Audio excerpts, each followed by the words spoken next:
Oke,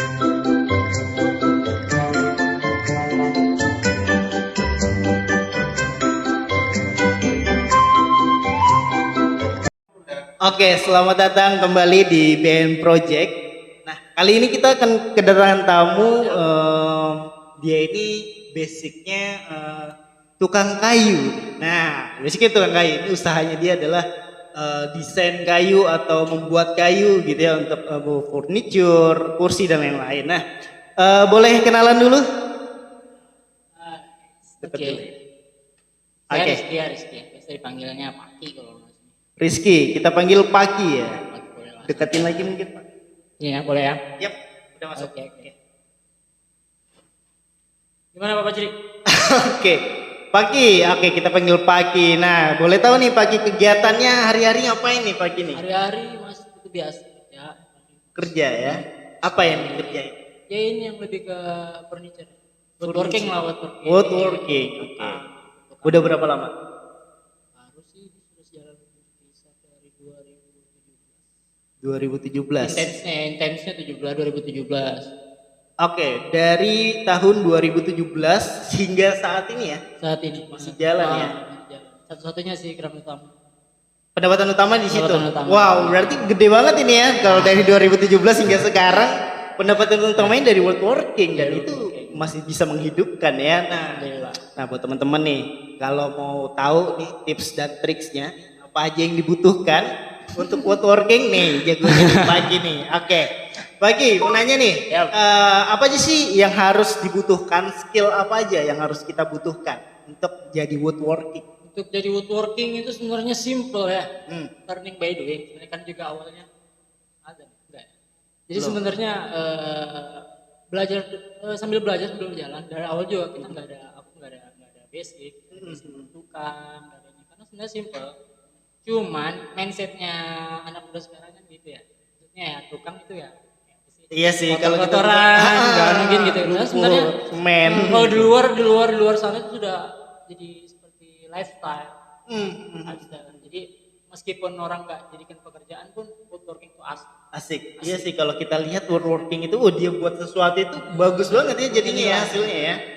Kalau kita lihat oke banget nih jadinya. Kita mau buat sendiri tuh susah gitu karena kita kan nggak punya skill. Nah kalau dari Pagi sendiri nih awalnya tadi autodidak atau memang belajar dari ahlinya? Enggak, autodidak. Jadi awalnya tuh dulu tahun 2016 awal ya sebelum masuk ke furniture tuh mulai ke ini frame kacamata yang bahannya dari kayu.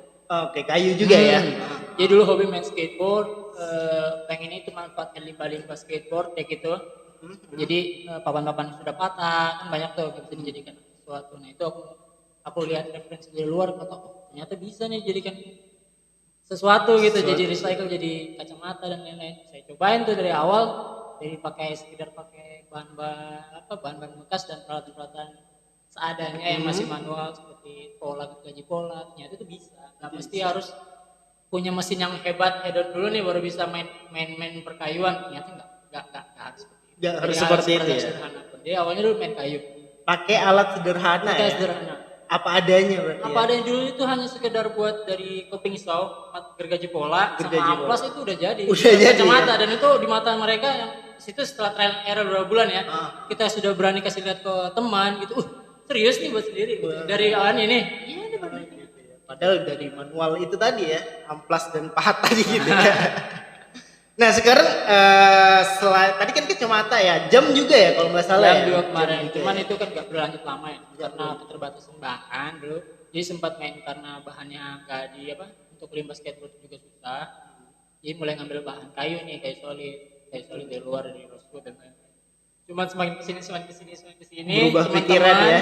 Iya, seiring berjalan waktu aja ternyata bisa nggak sih buat meja, ya bisa aja sama aja. Dan padahal kalau kita pikir ya lebih simpel membuat meja daripada membuat kacamata ataupun jam tangan ya. Seperti itu ya. Kacamata lebih tricky. Kalau untuk meja kayu saya rasa semua orang bisa ya, tapi yang penting mau belajar ya. Oke. Nah, pertama nih sebelum membuat meja sebelum ada bahan-bahan dari Pagi punya gitu ya, mesin-mesin itu memang manual atau memang langsung ada ini nih mesinnya nih untuk membuat toolsnya lah ya. Jadi itu toolsnya. penunjang. Jadi sharing sih sebenarnya lebih buat teman-teman mungkin di luar sana ada yang pengen nih dari sesuatu pekerjaan pengen melek, pengen woodworking, pengen nyobain. Dan sebenarnya untuk masuk ke dunia woodworking pekerjaan itu nggak susah sih.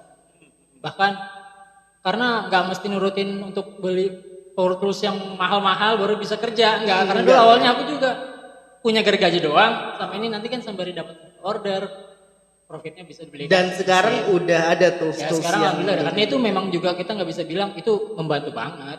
Mesin-mesin itu memang harus punya. Bantu apalagi sering berjalan waktu sekarang sudah mulai ada pekerjaan yang banyak, ada pekerjaan yang bisa persingkat waktu, kan itu kan bisa mempersingkat waktu, dan hasilnya juga jauh lebih bagus ya kalau ada tools itu. Cuman kalau bisa dibilang untuk modal di awal, kalau mau teman-teman dari luar pengen tahu, pengen jadi woodworking, pengen usaha, itu dari duit 2 juta udah bisa. Udah bisa ya. Iya, udah bisa beli ya. mesin, udah bisa jalan. Minimal bisa buat meja buat di rumah sendiri, udah pede, udah bisa terima order dari teman-teman, udah bisa. Oke, nah ngomong-ngomong orderan nih pagi nih, gimana nih? Sebulan itu ada berapa orderan sih kalau boleh tahu? Kalau aku kan lebih custom order sebenarnya. Custom order ya. Nah, jadi ada mebel itu yang produksi. Nah, dia produksi meja, produksi kursi, meja kafe. Kalau aku kan lebih custom order. Jadi kalau ada orang yang mau custom ordernya ke pagi. Jadi kita orang datang punya gambar, punya desain, ini karena nggak semuanya bisa dijadi. Misalnya kita punya ruangan nih, ruangannya cuma 2 meter, pengen punya kabinet. Misalnya kita kan nggak semua kabinet di luar sana yang sudah jadi, langsung ke. Iya, dan nggak sesuai ingin juga ya, nggak sesuai keinginan juga, harus custom. Jadi kalau untuk pendapatan per bulan itu ya 2 juta udah bisa diomong lah, udah 20 juta itu udah pasti. Cukup lah. Alhamdulillah cukup lah kalau sekitar buat ini. Oke, tadi tuh dari segi apa ya, perspektif kita kalau misalnya mau beli sesuatu dan nggak ada dimanapun, kita bisa desain custom di tempatnya Paki. Nah, Paki ada Instagram nggak? Boleh nggak? Ada. Kita share juga untuk Instagramnya. Abdilas_works. Oke, nanti kita cantumin juga ya di deskripsi. Nah, buat teman-teman yang mau custom desain furniture ya untuk mempercantik mejanya, kursinya atau lemarinya bisa nih ke Paki. Ya, dia open order ya. Atau mungkin mau teman-teman yang mau belajar. Wow, oke. Nah, buat teman-teman yang mau belajar juga bisa nih main-main ke tempatnya Paki. Kalau boleh tahu tempatnya Paki di mana sih? Sekarang di kilometer 3 daerah Pondok Anggun. Kilometer 3 Pondok Anggun. Boleh main, gak usah bawa apa-apa, datang aja. Oke, nah buat teman-teman yang mau belajar boleh banget ya, dan ini tanpa dibungut biaya tentunya. Saling banyak kenalan, banyak teman juga itu semakin asik ya. Pasti. Oke, Paki, lalu kalau misalnya nih ada yang mau order dengan quantity yang banyak, sanggup ratusan, 200 gitu. Kalau dari saya pribadi sih setiap tahun tuh pasti ada ya, dari Pemkot ya. 200 sanggup ya? Sanggup. Wow. Tapi pekerjaannya berapa sih atau sendiri aja? Kalau masih sebenarnya saya lebih kita sendiri sih. Sendiri ya? Sendiri. Karena kalau untuk partner yang lain tuh agak rumit ya gitu. Tapi kalau misalnya nih ada anak-anak sekolah yang mau magang bisa kira-kira ya? Bisa. Ada nggak ya kuliah atau sekolah yang magang gitu ya? Bisa kalau dia yang mau, maksudnya kalau dia mau belajar ya kita membuka pintu lah. Cuman kalau meminta sesuatu yang lebih kayak apa ya? Ya intinya kalau cuma belajar datang mau boleh lah, aku justru lebih senang ya. Kan dia mau minta mesinnya banyak untuk beberapa orang itu ada keterbatasan.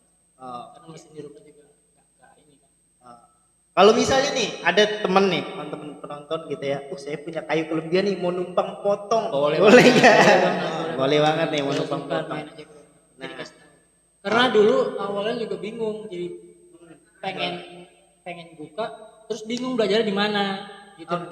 Dan ternyata sebenarnya belajarnya mudah dan itu lumayan membantu sih di awal kita punya basic kan, minimal basic lah, tahu cara potong. Nah itu basic, karena kita yang dipakai juga kan mesinnya juga berbahaya, ada safety-nya, nggak asal potong gitu kan. Jadi minimal kita punya mentor yang bisa ngasih tahu ini caranya begini, ini setting seperti ini, itu sih basicnya sebenarnya gitu ya. Oke. Berapa lama nih Mas Paki nih belajar? Belajar. Kalau belajar sampai sekarang masih belajar. Masih belajar ya. Karena setiap orderan diterima kan karena basicnya custom order jadi berbeda-beda. Hmm. Jadi Punya tantangan tersendiri ya. punya tantangan tersendiri, beda lagi nih gimana caranya. Meskipun basicnya sama caranya. Tapi betul. Cuman tantangannya yang berbeda. Nah, cuman kalau belajar dari awal sama sekali nggak ngerti itu gampang, nggak susah banget lah. Di YouTube juga banyak ya yang banyak banget di belajar di YouTube, banyak tutorial atau segala Di YouTube tergolong membantu banget sih untuk referensi alat foto, mesin-mesin ya. Iya. Kadang kita juga bingung nih, mesin apa nih yang bagus gitu ya. Teman-teman tinggal cari aja banyak di YouTube. pertanyaan biasanya ada nggak sih mesin yang budgetnya murah tapi yang bisa Tahan lama. tahan cukup semuanya nih bisa. Itu kan nanyanya ke orang yang sudah pernah lakukan. Iya, yang punya juga gitu ya. Betul. Asik kok, asik. Sekalipun yang nggak kerja pun untuk pribadi juga kalau misalnya sih bisa lah. Pasti bisa lah ya, yang penting dia niat. Memperbaiki pagar tuh. Iya, betul. Oke, nah Paki ini ya untuk kalau misalnya nih ada temen nih yang memang kesusahan cari kerja, terus dia apalagi udah punya keluarga gitu ya. Woodworking ini membantu nggak? Membantu banget ya. Karena saya bilang membantu karena modalnya murah, terus profitnya lumayan. Ya, kita asal kita mau jualan contoh kecilnya buat figura itu kan nggak mesti harus alat yang hidup enggak. Manual pun bisa jadi. Iya. Kita kerjain telatin aja pasti harus gitu. Itu pasti banyak ada yang order ya. Apalagi sekarang kan pandemi ya, orang-orang juga malas keluar rumah, jadi pengennya hobinya itu berubah, dia pengen hias rumahnya lebih bagus lagi ya, lebih cantik lagi ya, dan ini potensi banget sih kalau untuk woodworking. Nah buat teman-teman yang memang belum ada pekerjaan alias nganggur gitu ya, pusing kerja apa, woodworking salah satunya bisa dijadikan omset juga seperti Paki. Oke Paki, ini masih ada beberapa menit sih kita mungkin dari Paki ada tips dan triks mungkin untuk menjalankan usaha ini. Menjalankan usaha ini? Ya, tips dan triksnya. Ada nggak? Apa sih yang harus saya lakuin gitu? Kapasitasnya. Kalau untuk woodworking ya akan lebih baik, jauh lebih menyenangkan kalau itu passionnya di situ. Oke. Hobi juga ya? Hobi mainly lah, termasuk hobi-hobi yang mengasihkan sih sebenarnya woodworking. Jadi kalau itu termasuk dari passion kita itu akan jauh lebih menyenangkan. Betul. Hari-hari seperti kayak main doang, nggak jenuh. Terus yang kedua nggak mesti harus tunggu banyak baru bisa memulai. Mulai aja dulu banyak banget. Meskipun kita nggak harus terima order dulu, kita buat produk-produk yang sederhana yang sekedar bisa dilakukan satu atau dua tools itu udah bisa jadi ya. Itu aja dikerjain kan bisa ya. Iya betul. Ini suaranya nggak masuk deh Pak. Oh ya? Dinaikin aja. Dinaikin aja ya. Dilonggarin terus dinaikin. Ya jadi gitu. Iya. Jadi nggak mesti nggak mesti harus nunggu mesti lengkap, harus lengkap baru harus bisa jalan woodworking kan. Oke, poinnya adalah langsung eksekusi jalanin aja. Belajar sama orang yang sudah melakukan. Ya, jangan malu-malu lah ya untuk menawarkan produk yang udah kita buat karena handmade itu memang sulit loh. Biasa, masya Allah kalau di luar sana sih di luar itu tuh apresiasi luar biasa. Iya, handmade itu kayak udah dipandang wah banget gitu ya. Banyak orang yang mencari handmade gitu daripada hasilan dari pabrik. Betul, apalagi recycle banget. Termasuk yang saya buat kan juga kan dari limbah ya. Jadi kalau nggak ada kontribusi untuk menanam pakai limbah. Iya, betul itu membantu pemerintah lah itulah. Menghabiskan limbah. Oke, Paki, thank you banget udah hadir di podcast ini. Thank you udah sharing-sharing buat teman-teman yang udah nonton. Jangan lupa follow Instagramnya dari Paki, nanti kita akan share di link deskripsi. Dan kalau teman-teman mau belajar untuk woodworking bisa juga nih datang ke Paki, tanya-tanya aja silakan monggo dan itu gratis gitu ya, tanpa pungut biaya apapun. WA boleh. Nah, Kalau mau lihat nih hasil-hasil karyanya di Instagram bagus-bagus nih Pak. Ini saya udah cek-cek, wah keren banget ya. Apresiasi sekali nih untuk apa ya barang-barang yang dibuat Pak Aki. Keren-keren asli, keren. Pokoknya nggak nyesel lah kalau order di tempat Pak Aki. Oke, thank you sekali lagi Pak Aki Siapa sih? kedatangannya. Thank you. Sampai ketemu lagi, mudah-mudahan kita bisa bikin podcast lagi yang lebih seru lagi. Thank you semuanya yang udah nonton, jangan lupa like, share, and comment. Thank you, jaga kesehatan kalian. Sampai jumpa, assalamualaikum warahmatullahi wabarakatuh.